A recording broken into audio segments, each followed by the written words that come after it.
A full-scale disaster appears to be unfolding in Montecito right now, and Meghan Markle is reportedly making a move that almost nobody saw coming. After years of shaping her California reinvention, after reportedly investing tens of millions into that sprawling estate, after presenting herself as a polished fixture of Santa Barbara's most exclusive circles, new reports now suggest the Duchess of Sussex is actively looking for an exit.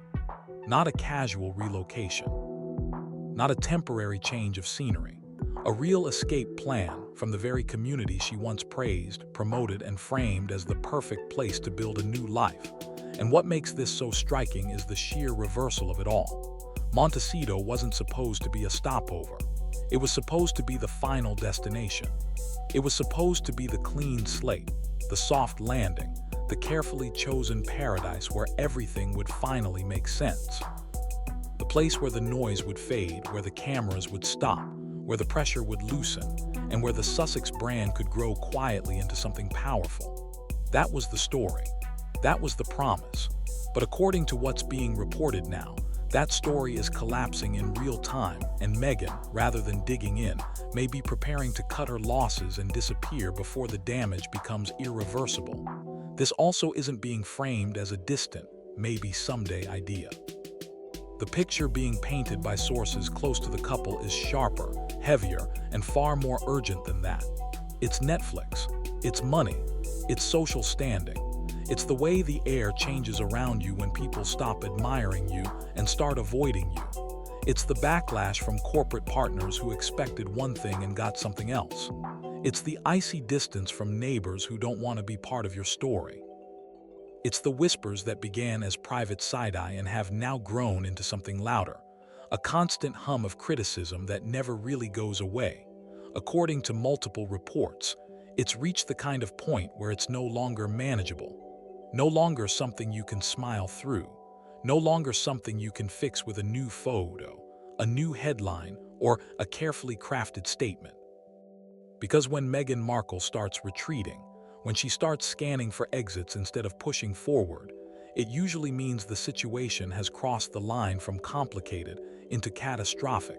Insiders are describing this unraveling in stark, almost brutal terms. One source allegedly put it bluntly: the Montecito dream has turned into a Montecito nightmare, and Meghan is desperate to escape.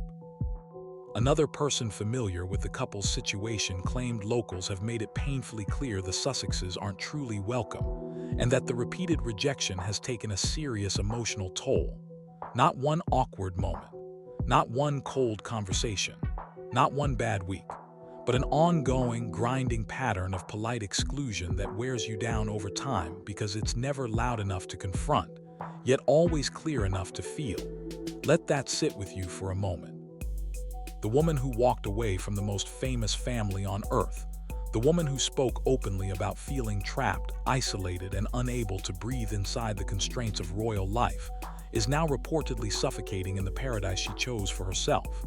That irony isn't subtle, it's staggering, because this place wasn't imposed on her. It was selected, curated, presented as the answer. And now, if the reporting is accurate, it's becoming the very thing she claimed she was fleeing. Because when Harry and Meghan first landed in California, it looked like a victory parade wrapped in sunshine. They weren't simply relocating, they were announcing a new era. They arrived with the kind of buzz usually reserved for Hollywood royalty: celebrity neighbors, exclusive restaurants, private school circles, wellness culture, luxury philanthropy, and the promise of a fresh chapter far away from British tabloid scrutiny. Montecito wasn't just a zip code. It was supposed to be their sanctuary, their haven, their proof that they made the right choice, their forever place to rebuild on their own terms. And to the outside world, it looked perfectly engineered. Montecito carries a specific kind of power. It's not loud like Los Angeles. It's not flashy like Miami. It's quiet wealth, quiet influence. It's the place where people go when they have nothing left to prove, when they want privacy, space, and control. It's where status doesn't scream, it whispers. So for Harry and Meghan to settle there wasn't random. It was symbolic. It was a statement that they were not just escaping the royal system. They were entering a new elite circle on their own terms. But today, that same sanctuary is reportedly starting to feel less like freedom and more like a gilded cage. Because the problem with moving into an exclusive world is this: you can buy property there, but you can't buy acceptance. You can buy security, but you can't be belonging. And if the people around you decide you don't fit, they don't need to fight you. They just quietly close the door. What makes this especially striking is how carefully Meghan tried to build herself into that world. She didn't just arrive in Montecito, she curated a version of herself designed to fit perfectly inside it. The wellness influencer aesthetic, the organic garden energy, the rescued chickens. The soft California branding meant to whisper, "I belong here, I'm one of you." It was deliberate. Every detail signaled home. Every image was framed as authenticity. But according to local chatter and reporting, the community didn't buy it. They allegedly saw it as performance polished on the surface, disruptive in reality. Because behind the image, the reality of the Sussex presence reportedly changed the atmosphere. They watched security footprints expand. They felt the tension rise on streets built for quiet. They heard the constant churn of helicopters and attention. They watched the circus follow Harry and Meghan, and they felt their peaceful enclave slowly transform into someone else's headline machine. And in a place like Montecito, that's the fastest way to become unwelcome. Not because the residents are shocked by fame, many of them are famous themselves. Not because they can't handle money, the entire town is money. But because they value one thing above all, a quiet life that stays quiet. If your presence brings noise, scrutiny, police activity, paparazzi energy, or even just the possibility of it, people do argue with you. They distance themselves, they avoid you, they shut you out. And that's where the social consequences have reportedly become brutal in the most Montecito way possible. Quiet, controlled, and unmistakable. Reports suggest invitations have dried up. Local events have gone cold. Dinner parties that once included the Sussexes have quietly stopped including them. Charity circles that once smiled now keep their distance. The unspoken message becomes louder with every unanswered call and every event you suddenly weren't considered for. Even the spaces that define Montecito's soft power, the coffee shops, boutiques, and those intimate everyone knows everyone environments, have reportedly become uncomfortable territory where Meghan doesn't feel embraced. She feels observed, evaluated, judged. Because when a community turns against you, even silence becomes a language. Even a glance becomes a statement. Even politeness can feel like a weapon. One local source reportedly described it in a way that stings precisely because it's so simple. They came expecting to be treated like celebrities, but Montecito has real celebrities. People who don't drag drama behind them like a long shadow. People who understand the rules. People who can exist in public without turning every moment into a narrative. And that leads to the rule Montecito runs on, the one nobody posts on a sign, the one nobody says out loud, but everyone lives by. Status is real, but it's quiet. It doesn't shout. It doesn't perform. It doesn't demand. It's built on discretion, consistency, and restraint. So when someone arrives and seems to generate constant tension, whether fair or not, it becomes a problem. And the simplest solution in an elite community isn't confrontation. It's exclusion. You don't fight the person. You just stop inviting them. You stop engaging. You remove them from the social bloodstream until they either adapt or leave. And if the reporting is accurate, Meghan may have decided she's done trying to adapt. Because at a certain point, the dream stops feeling like a dream. It starts feeling like humiliation. Like being trapped in a place that's beautiful on the outside, but emotionally suffocating on the inside. Like living inside a glossy postcard while slowly realizing nobody in that postcard wants you there. And that's why these reports matter. Because if Meghan Markle truly starts looking for a way out of Montecito, it isn't just a real estate decision. It's a symbol. It's an admission that the California chapter isn't turning out the way it was promised. It's a sign that the reinvention isn't holding. It's a warning that the Sussex brand, the one built on the idea that leaving royal life would lead to freedom and success, may be buckling under the weight of reality. In other words, this isn't just a relocation rumor. It's a crack in the foundation. And if that crack spreads, the entire Montecito fantasy may come down with it. But the neighbor freeze-out is only the very top of the iceberg, the part you can see from the outside, the part that shows up in subtle social cues and missing invitations.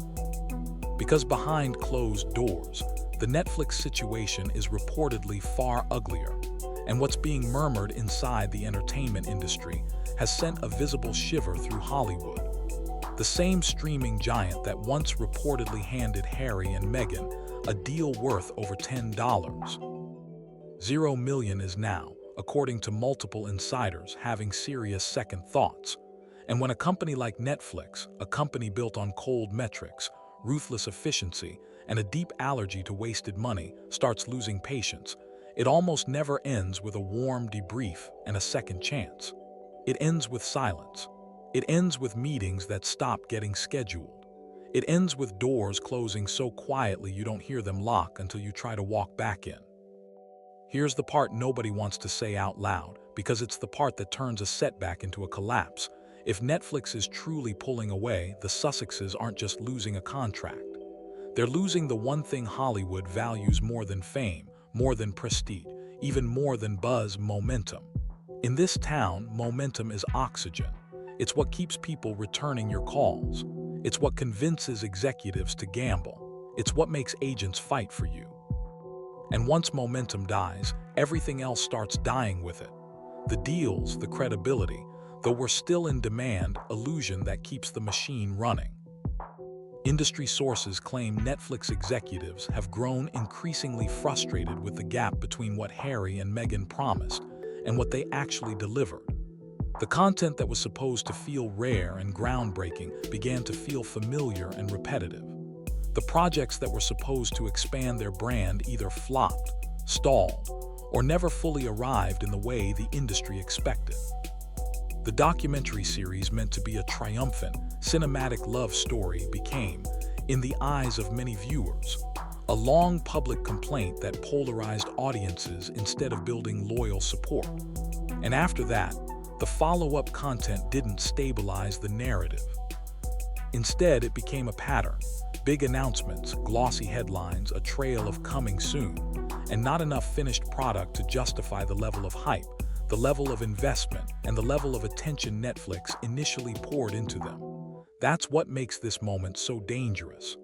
Hollywood doesn't punish you for failing once. It punishes you for becoming unreliable. It punishes you for being the person who sells a grand vision and then delivers something smaller, slower, and less compelling than what you pitched in the room. One insider allegedly said Netflix is essentially done offering unlimited chances, that the relationship has soured beyond repair. Another source summarized it bluntly: the numbers don't lie, and the Sussexes simply aren't delivering the audience Netflix expected for that level of investment. Translation: Netflix wrote an enormous check, and the return hasn't matched the hype. And in a streaming world where budgets are tighter, cancellations are brutal, and executives are under constant pressure to justify every dollar, hasn't matched the hype is not a mild critique. It's a warning label, and the timing could not be worse, because their entire post-royal reinvention was built around becoming power players, not just famous faces, but producers, creators, and deal-makers with a pipeline. Instead, their production story now reads, at least to critics, like a graveyard of ambition: projects teased but delayed, concepts announced but never fully executed, and a growing perception that they want premium money for minimal output. That perception is deadly in Hollywood. Not because Hollywood is moral, it is, but because Hollywood is transactional. If you cost too much, create too many headaches, and don't reliably deliver a hit, the room moves on without you. And Netflix isn't the only crisis feeding this unraveling, because another story keeps resurfacing, and it may be even more damaging over the long term: the staff situation at Archewell. Insiders claim the exodus has reached levels people inside the industry are calling unprecedented. This isn't normal turnover. This is someone found a better job. It's a pattern, a steady stream of people leaving and quietly sending the same message: whatever is happening inside that operation is not worth enduring. Reports claim 11 experienced professionals have exited, people who attached their reputations, their careers, and their credibility to the Sussex brand, and then chose to walk away anyway. And the departure that allegedly hit hardest was James Holt. He wasn't a random name buried in the credits. He was visible. He was close. He appeared prominently in their Netflix documentary. He reportedly uprooted his family and moved from the UK to California to help build this entire empire.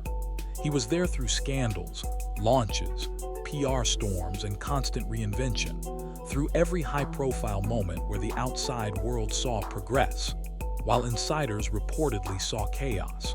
For someone like that to leave now speaks volumes. Because when the inner circle starts stepping away, it usually means the machine isn't just struggling publicly. It's breaking privately. Former employees, according to reports, have described the work environment in harsh, specific terms: chaotic, demoralizing, and fueled by constantly shifting priorities and impossible demands. One former staffer allegedly described a culture where the goalposts move mid-project, where the expectation changes after the work is already done, where urgency never ends, and where pressure feels less like high-performance excellence and more like survival. Another reportedly claimed Meghan's management style, in particular, leaves people feeling undervalued and disposable, as if staff are interchangeable pieces rather than professionals with expertise. The phrase toxic workplace has surfaced more than once, and when the same description appears repeatedly from people in separate roles, it stops sounding like a one-off grievance. It starts sounding like a structural problem. Even the head of public relations, Meredith Maines, reportedly lasted only 7 months. 7 months. In PR, that's barely enough time to establish deep media relationships, let alone build a long-term strategy and execute it. Industry insiders say exits thaw. Quick are always a red flag because PR professionals are trained for pressure. That's literally what they do. They can handle crisis. They can handle deadlines. They can handle public scrutiny. So when someone in that position leaves that fast, it suggests the internal environment wasn't just intense, it was unworkable. And here's what makes that especially alarming. When you can't keep the people whose job is to protect your reputation, it becomes harder to control the narrative. When you can't keep the executives who build the pipeline, it becomes harder to produce. When you lose institutional memory, everything gets slower, messier, and more expensive. In other words, the Netflix problem and the staff problem aren't separate issues. They feed each other. One weakens the brand externally. The other weakens the operation internally. And when both are happening at the same time, the entire structure starts shaking in a way that's very hard to hide and even harder to fix. Here's the brutal truth. No organization runs on branding alone. Branding is paint. Branding is lighting. Branding is the story you tell when everything behind you is working. But the real engine, the thing that makes any operation function day after day, is people. Institutional memory, stable leadership, clear roles, consistent execution, relationships that take months or years to build and seconds to damage. And when key staff members start disappearing in rapid succession, you're not restructuring. You're not evolving. You're not becoming lean. You're collapsing in real time. Because when talent leaves, it takes more than a job title with it. It takes momentum. It takes trust. It takes the invisible wiring that holds an organization together, the systems, the processes, the relationships, the context. Reports now claim Archewell has been operating on a skeleton crew, and insiders are openly questioning how meaningful work can even happen under that kind of strain. Not because people can't work hard, they can, but because there's a difference between working hard and functioning as a serious organization. At a certain point, you're no longer building a pipeline. You're just trying to survive the week. And yes, the Sussex camp has tried to spin the exits as a strategic shift, a leaner operating model, a streamlined structure, a new chapter. But nobody in the business world believes you lose 11 experienced professionals in quick succession because you're making brilliant decisions. Healthy systems don't hemorrhage talent. People don't flee stable, functional environments. They flee workplaces that become exhausting, unpredictable, or intolerable. They flee when the cost, emotional, professional, reputational, starts outweighing the paycheck. When the exits begin to look like relief, not risk. And while that internal chaos boils behind gates and PR statements, Montecito has been watching, quietly, carefully. And according to multiple accounts, the community's patience has been worn down to nothing. Because Montecito isn't built for drama. It isn't built for noise. It's built for one luxury that money can't always buy elsewhere: privacy. The people who live there didn't choose it because it's trendy. They chose it because it's insulated, because it's discreet, because it's the kind of place where powerful people can exist without turning into a spectacle. These residents paid premium prices for peace, for quiet streets, for routines that don't get interrupted by photographers, rumors, or security incidents. They paid to step away from Los Angeles energy, the constant movement, the chaos, the attention economy, and to live somewhere that feels sealed off from all of that. Then Harry and Meghan moved in, and according to local complaints and reporting, the chaos didn't stay behind. It arrived with them.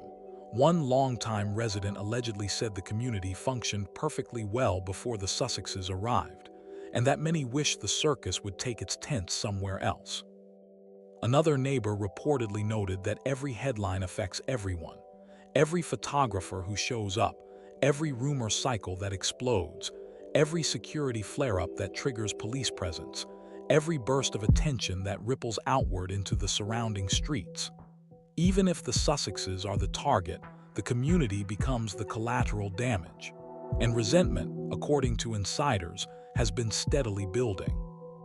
The security incidents have reportedly been especially aggravating, not just because of what they are, but because of what they bring with them. Reports of prowlers and intruders near the Sussex property allegedly trigger law enforcement presence, increased patrols, and media attention. And that is exactly what Montecito residents hate most: disruption. It's not just the incident itself, it's the ripple effect, the unfamiliar vehicles, the sudden traffic, the sense that the neighborhood is being watched, the atmosphere shifting from peaceful to tense. Locals have allegedly complained about increased congestion, strange cars casing streets, and a constant feeling that something is always happening around that estate, a low-grade tension that never fully disappears. People don't buy multi-million-dollar homes in Montecito because they want to live next to a permanent news cycle. They buy them because they want to live next to silence. And insiders say what makes the rejection especially painful for Meghan is that she reportedly craves acceptance from this exact kind of crowd. The Montecito elite represent the image she's been chasing for years: wealth without explanation, influence without begging for it, legitimacy that doesn't need to be announced because it's already understood. It's status that doesn't have to scream. It's the ultimate inner circle. And for someone who values belonging and perception so intensely, being frozen out by that world would feel like a slow, elegant kind of humiliation, not the kind you can clap back at, not the kind you can fight head-on. This is the kind that arrives wrapped in politeness, smiling faces, warm greetings, and closed doors. The kind where people don't insult you, they just stop including you. The kind where invitations go unanswered, where charity events fill up, where exclusive clubs aren't taking new members, where you're technically treated with courtesy while being quietly kept at arm's length. Sources claim Meghan has made multiple attempts to ingratiate herself through charity circuits, social invitations, and elite spaces where being seen matters, only to be met with distance. And the message, allegedly, has been clear even if it's delivered in soft California tones.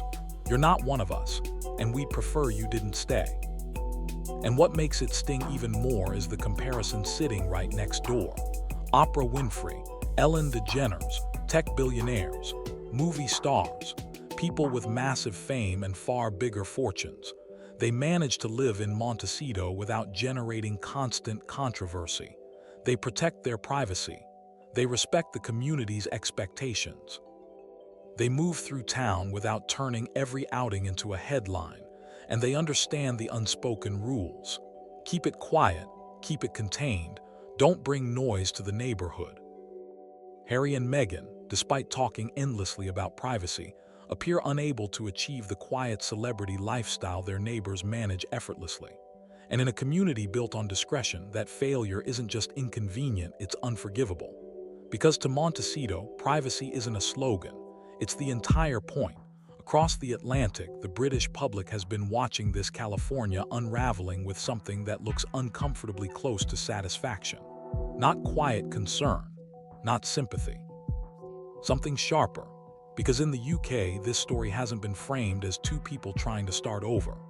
It's been framed as a long-awaited reality check, a slow-motion collision between bold claims and hard consequences. And the British press, as you'd expect, has documented every tremor with surgical precision.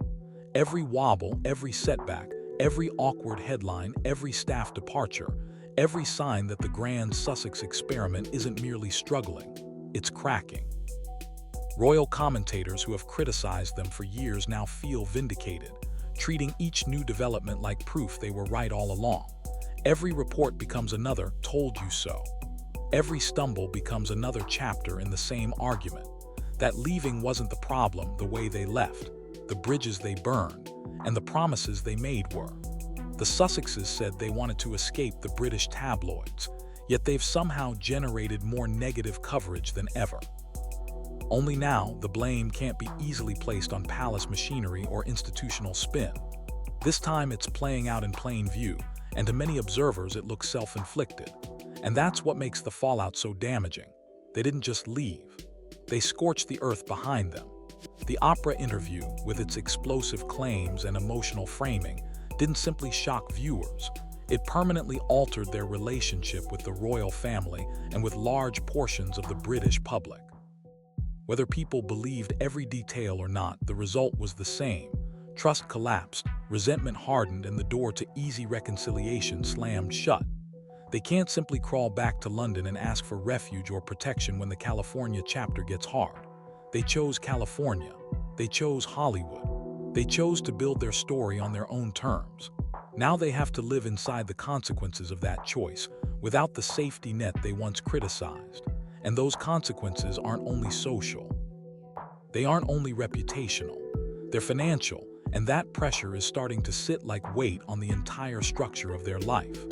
Reports suggest the Sussex lifestyle requires a constant, reliable flow of cash that may not be materializing the way it once did. The Montecito home reportedly cost around $14 million. Their security is estimated at millions per year. Then you add staff, travel, legal costs, public relations management, luxury living, designer wardrobes, private education, image maintenance, the entire Hollywood royalty package, and suddenly it becomes obvious. These expenses don't run on headlines.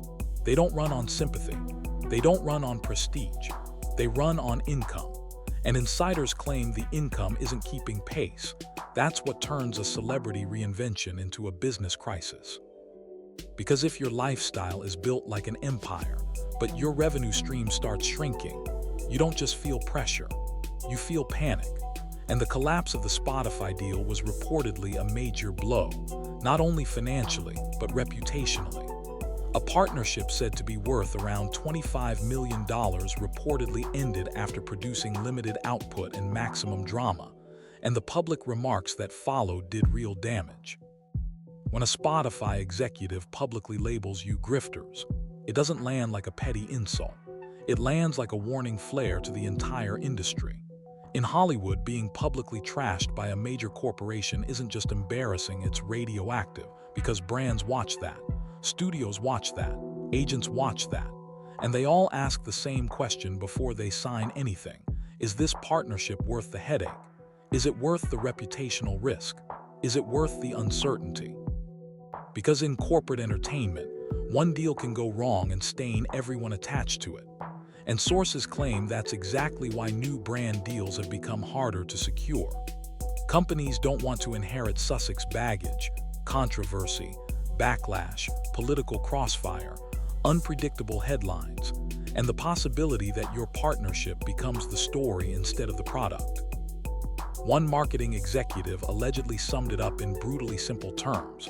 The juice isn't worth the squeeze, especially when there are plenty of celebrities who can deliver attention without detonating drama. And that's the nightmare for a brand built on influence. Because once corporate America quietly decides you're high risk, your opportunities don't disappear with an announcement. They disappear with silence. Your calls don't get returned. Your meetings don't get scheduled.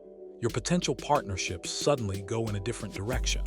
And here's what makes money problems even more dangerous than bad press. They threaten the image they've built their entire identity around. Harry and Meghan present themselves as philanthropists and advocates, people committed to impact, but philanthropy requires resources, and foundations rely on goodwill. A charitable brand isn't sustained by headlines alone. It needs donors, it needs trust, it needs credibility. And if public sentiment is collapsing while finances are tightening, the charitable empire they've promised becomes harder to sustain, not just practically, but psychologically. Because when your identity is built on "we're doing good," and the world starts questioning your capacity to do anything at all, the brand begins to wobble at its core. Reports also suggest they haven't meaningfully adjusted spending to match reality. The luxury hasn't faded. The jets, the fashion, the lifestyle signals, the high-gloss aura still shines, even as income streams reportedly wobble. And that creates a brutal perception problem. When public goodwill is already fragile, visible excess doesn't inspire admiration, it invites resentment. Either they have reserves nobody knows about, or they're heading toward a cliff while still acting like the road is endless. And according to insiders, that pressure is now pushing them toward a decision that could reshape their entire future, leaving Montecito and possibly leaving California altogether. Reports claim Meghan has begun researching other locations, including other states and even international options, searching for a fresh start far away from the wreckage of their current reputation. The woman who once branded herself as California Sunshine, the face of the new chapter, may now be ready to flee anywhere that feels less hostile, less humiliating, and less saturated with constant judgment. One source claimed Meghan is especially interested in places where celebrity culture is less intense, where their every move won't be dissected, where photographers aren't part of the ecosystem, where the air itself doesn't feel like a permanent audition. Another insider suggested Texas has been mentioned, as well as parts of Europe, with the belief they might receive a warmer reception there than they currently do in California. And yes, the irony is thick, fleeing to Europe after dramatically leaving Europe. But when reputations start collapsing, irony rarely stops anyone from grabbing the nearest exit. Harry's feelings, reportedly, are far more complicated. He left his country, his family, his identity, and his support system to follow Meghan to California. And to leave California now would mean admitting something that's hard for anyone to admit, that the forever plan wasn't forever, and that the dream they sold the world may have been built on sand. Insiders claim he's torn between Meghan's desperation to escape and his own exhaustion with constantly running from one environment to another. Because at a certain point, every move starts to feel less like strategy and more like flight. And then there's the real estate reality sitting like a concrete anchor in the middle of it all. That Montecito property represents a huge chunk of their financial story. Selling it and starting over would be a massive undertaking, especially in a high-end market that isn't always friendly to sellers. They could take a loss on a home they reportedly customized to fit their lifestyle and image, and losing money on the very symbol of your reinvention isn't just financial pain. It's symbolic humiliation. The potential relocation also raises a deeper question about judgment. They chose Montecito with fanfare, calling it a sanctuary, a forever home, a peaceful place to raise their children. Less than 5 years later, the narrative has shifted to, "We need to get out." Either they misjudged Montecito from the start, or they've become so unwelcome they feel they have no choice but to leave. And neither interpretation is flattering. Some insiders claim the children are part of Meghan's thinking. Archie and Lilibet are reaching ages where social integration becomes more than a cute detail. It becomes essential. And the private school scene, according to reports and rumors, has not been as welcoming as expected.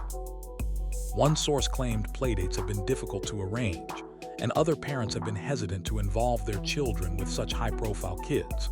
Whether that's fact, exaggeration, or perception, the emotional conclusion is the same.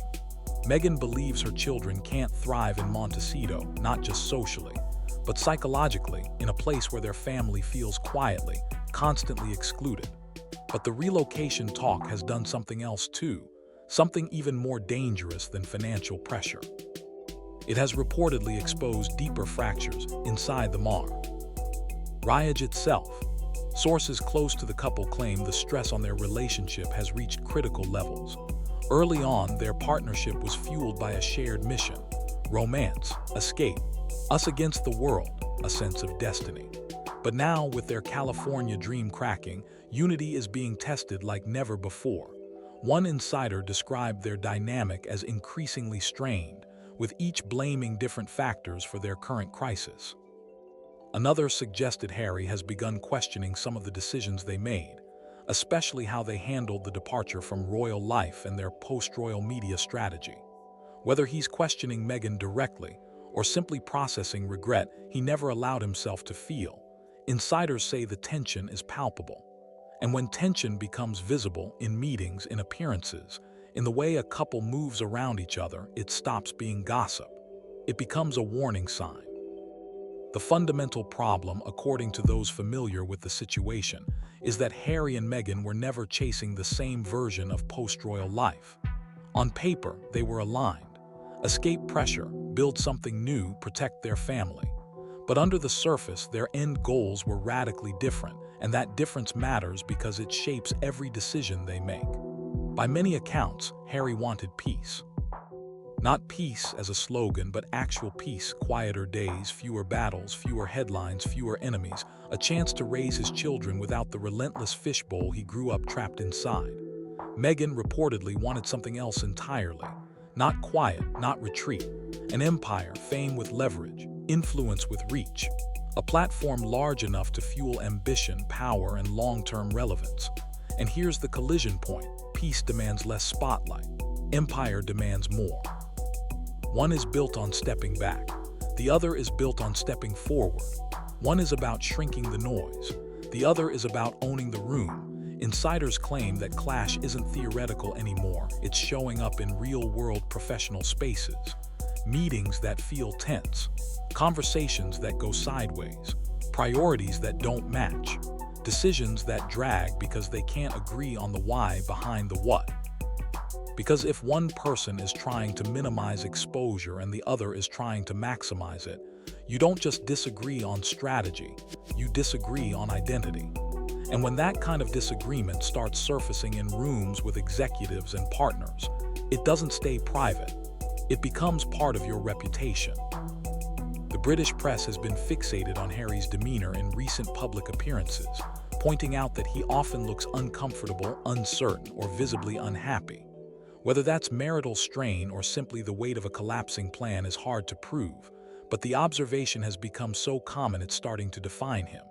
In the public imagination, the formerly vibrant prince who once charmed the world is being replaced by someone who looks unmoored. Not angry, not confident, just lost. And sources close to Harry suggest there's a personal layer underneath that expression. He misses his family more than he admits. The rift with Prince William, once his closest confidant, reportedly weighs heavily. The distance from his father, especially amid King Charles's health challenges, is said to bring guilt.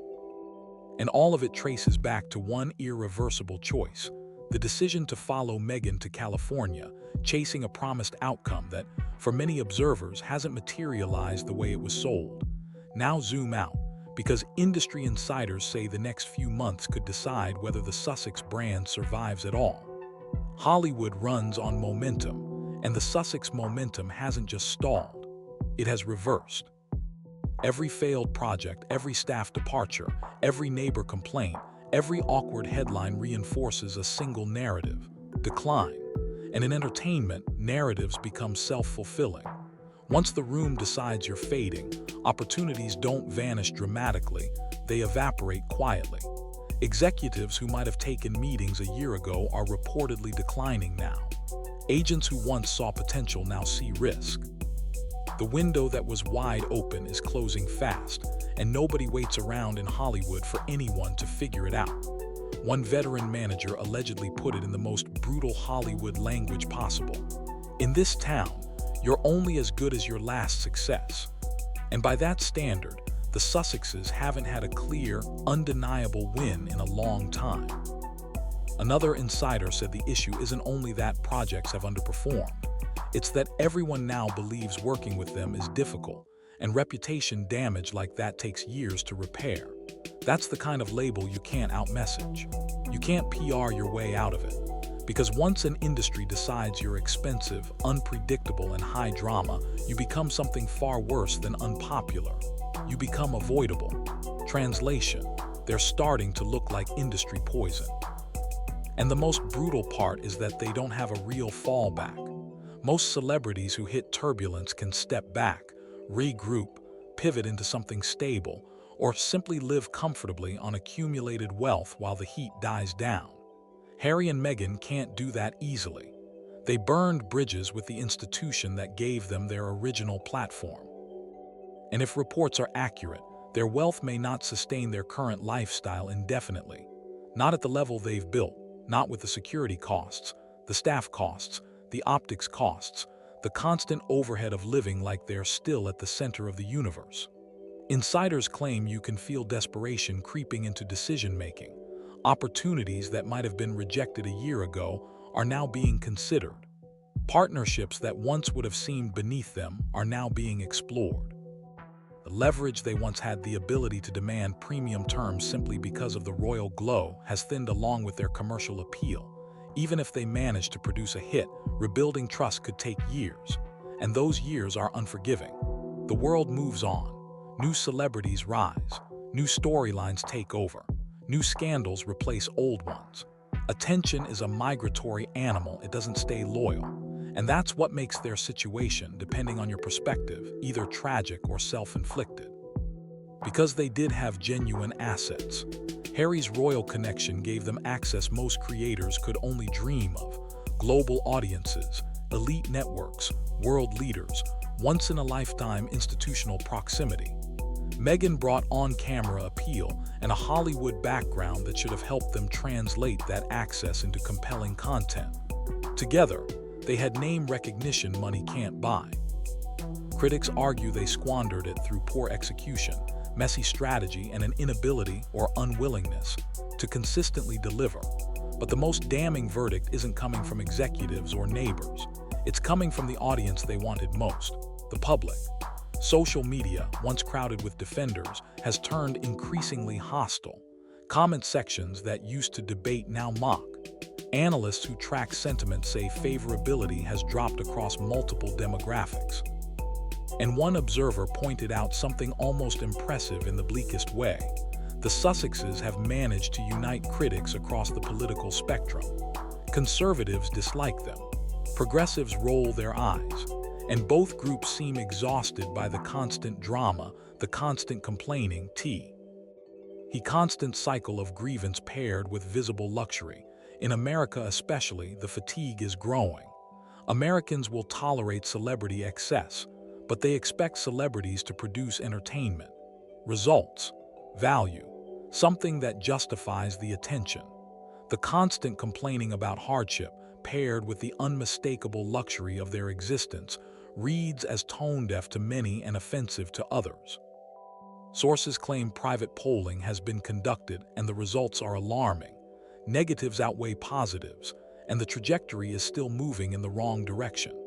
Even remaining supporters, reportedly, are tired of defending controversy after controversy, tired of being asked to explain away another headline, another dispute, another misunderstanding that somehow keeps repeating. And for Meghan, insiders say there's a bitter sting in all of this. She positioned herself as the person who understood the American market, the one who knew branding, media, and celebrity culture better than palace handlers ever could. She implied she would succeed where the royal machine failed. But the opposite appears to be happening, and that kind of reversal is hard to accept when your identity is built on being right. when your story depends on the world acknowledging that you were the smart one, the visionary one, the person who saw the future clearly. That's why the crisis is so dangerous. It undermines everything they hope to build. Their foundation needs goodwill to attract donations. Their content deals need audience interest to justify investment. Their partnerships rely on positive association to deliver value. When public goodwill collapses, every pillar starts shaking at once, not one at a time, but together, like a structure losing its supports in the same storm. Their story began as a fairy tale romance. It evolved into a dramatic escape narrative, and now it has entered its darkest chapter. A couple once defined by global sympathy now facing global mockery. A brand once bursting with promise now crumbling under its own contradictions. And a California dream that once looked like endless possibility, now resembling a nightmare with no easy exit. Whether they flee Montecito or stay and face the music, Harry and Meghan are learning the hardest lesson celebrity can teach. The public gives and the public takes away. And right now, the public seems to be taking away everything the Sussexes thought they built. Drop your thoughts below, hit like, subscribe, and stay tuned. Because the next video is already waiting, and what comes next is going to surprise a lot of people.